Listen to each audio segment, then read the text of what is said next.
আসসালামু আলাইকুম। সবাইকে আপনার টিচিং একাডেমি থেকে স্বাগত।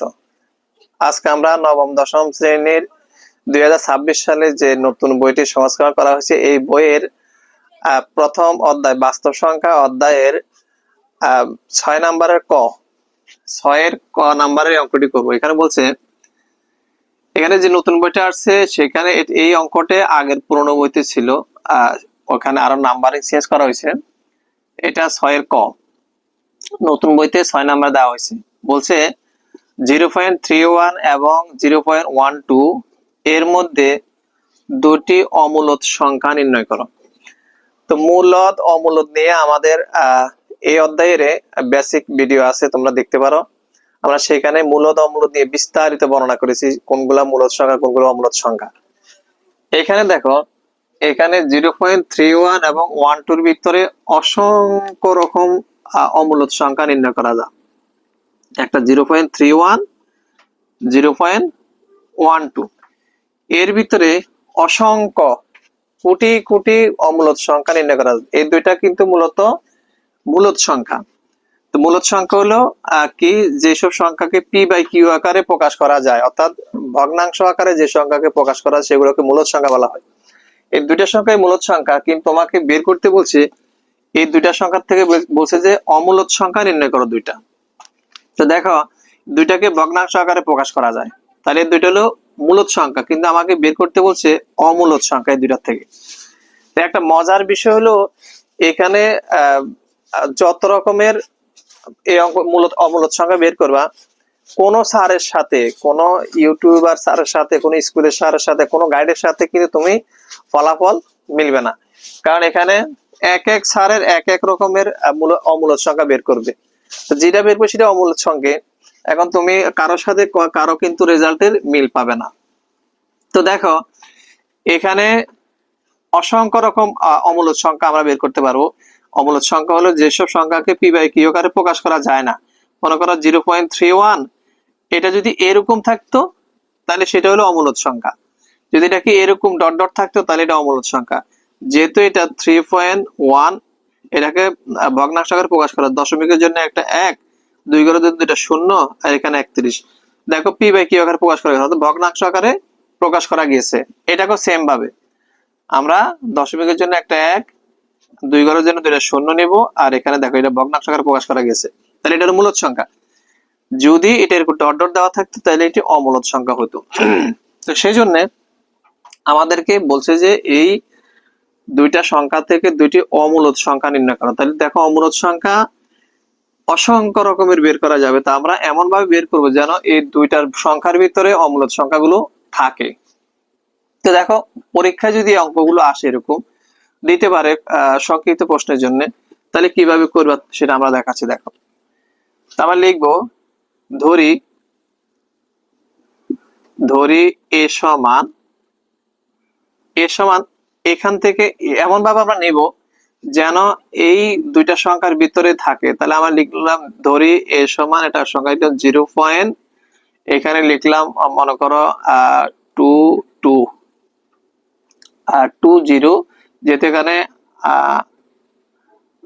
20 200 200 2 এভাবে মনে করো চলতে থাকলো, এভাবে চলতে থাকলো। আরটা ধরলাম মনে করো যে বি সমান নিলাম মনে করো 0.23030030 ডট ডট ডট। এই যে আমি দুইটা সংখ্যা লিখলাম, দেখো এখানে 0.20 লিখছি, দেখো এখানে আছে 31, দশমিকের পরে 31, এখানে আছে 12। আমি এখানে লিখলাম দুইটা 20-এর উপরে, এটা লিখলাম 20, এটা কিন্তু 31 থেকে ছোট আর 12 থেকে বড়। এখানে লিখলাম 23 দশমিকের পরে, এটা কিন্তু 31 থেকে ছোট, 12 থেকে বড়। তাহলে আমি দুইটা ধরে নিলাম, এ সমান একটা সংখ্যা ধরে নিলাম, বি সমান একটা ধরে নিলাম। তা আমরা লিখবো, স্পষ্টত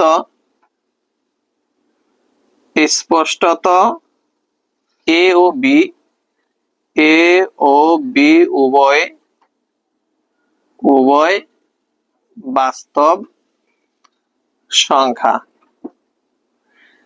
এ ও বি যে দুইটা সংখ্যা আমরা ধরছি আমরা লিখবো স্পষ্টত এ ও বি উভয়ে দুইটি বাস্তব সংখ্যা, উভয় দুইটি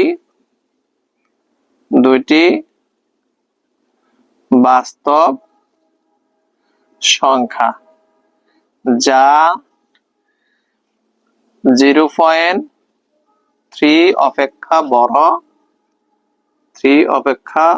বড় এবং 0.12 অপেক্ষা ছোট। যে দুইটা সংখ্যা আমরা লিখছি এখানে, এ সমান একটা সংখ্যা লিখলাম, বি সমান একটা সংখ্যা লিখলাম, স্পষ্টত এ আর বি দুইটা উভয়ে বাস্তব সংখ্যা। কারণ বাস্তব সংখ্যা কাকে বলে? সকল মূলদ অমূলদ সংখ্যাকে বাস্তব সংখ্যা বলে। বাস্তব সংখ্যা যা 0.3 অপেক্ষা বড়। কিভাবে বড় হলো দেখো, এখানে 0.3 আছে, এখানে আছে কত 20 পয়েন্টের পরে, এরপরে এখানে আছে 0.23, এখানে আছে 0.12। দেখো দুইটাই কিন্তু 31 অপেক্ষা ছোট এবং 0.12 অপেক্ষা বড়। সেই জন্য আমরা এখানে লিখছি স্পষ্টত এ ও বি উভয় দুটি বাস্তব সংখ্যা যা 0.3 অপেক্ষা বড়, 0.3 অপেক্ষা ছোট অপেক্ষা যা 0.3 অপেক্ষা ছোট, 0.31 অপেক্ষা ছোট এবং 12 অপেক্ষা বড়।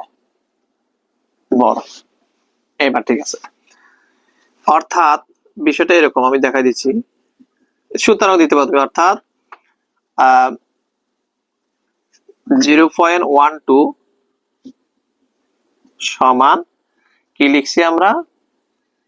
0.2020200000 দিয়ে আমরা এখানে 0.31 দিলাম। তার মানে এটা 0.12 থেকে কি হলো বড়, এই অংশটুকু। এখানে 12 আছে, দেখো এখানে আছে 0.20, অর্থাৎ এখানে 12, এখানে 20, কিন্তু এখানে 31 থেকে ছোট। এরপরে 0.12 আরটা লিখছি কি 0.23, 0.230303030 এরকম ভাবে এটা কিন্তু 0.3 অপেক্ষা ছোট। দেখো এই সংখ্যাটাও এখানে 0.12, এখানে 0.23 মানে 23, এটা কিন্তু 12 থেকে বড়, এটাও 12 থেকে বড়। এখানে 12 আছে, এখানে দশমিক পরে 20 আছে, এখানে 12 আছে, দশমিক পরে 23 আছে, কিন্তু এখানে 31 থেকে দুইটা ছোট। অর্থাৎ এরকম, অর্থাৎ আমরা লিখব সুতরাং এ ও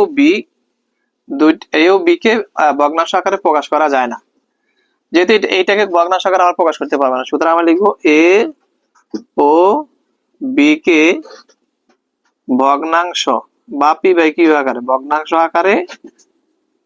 আকারে প্রকাশ করা যায় না। সুতরাং এ ও বি দুইটি অমূলদ সংখ্যা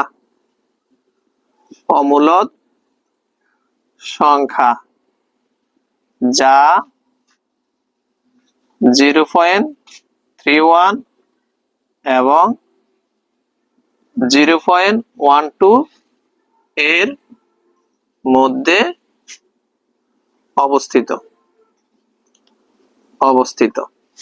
অর্থাৎ এ ও বি দুইটি অমূলদ সংখ্যা, এই দুটো সংখ্যা আমরা লিখছি যাকে ভগ্নাংশ আকারে প্রকাশ করা যায় না, সেটা তো অমূলদ সংখ্যা। তাহলে এ ও বি দুইটি অমূলদ সংখ্যা যা 0.3 এবং 0.12 এর মধ্যে অবস্থিত। অর্থাৎ এই দুইটা সংখ্যা এর দুইটার মধ্যে অবস্থিত। সুতরাং আমরা একটু লিখতে পারি, সুতরাং এ ও বি দুইটি অমূলদ সংখ্যা। সুতরাং এ ও বি দুইটি অমূলদ সংখ্যা।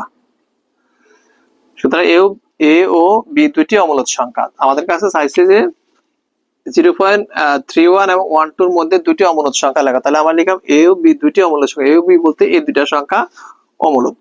এটা হবে আমাদের এখানে যে বের করতে বলছে 0.31 এবং 0.12 এর ভিতরে দুটি অমূলত সংখ্যা বের করো। তোমরা এভাবে বের করে লিখতে পারবে। এখানে এ ও বি দুটি অমূলত সংখ্যা।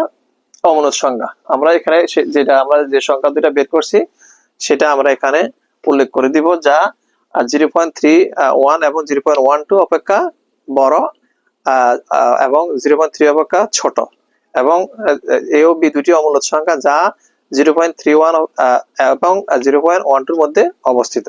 এটা হবে আমাদের দুটি অমূলত সংখ্যা। আশা করি বুঝতে পারছো। এরপরে আমরা এই 6 নম্বরের খ করবো ইনশাল্লাহ। ততক্ষণ ভালো থাকো।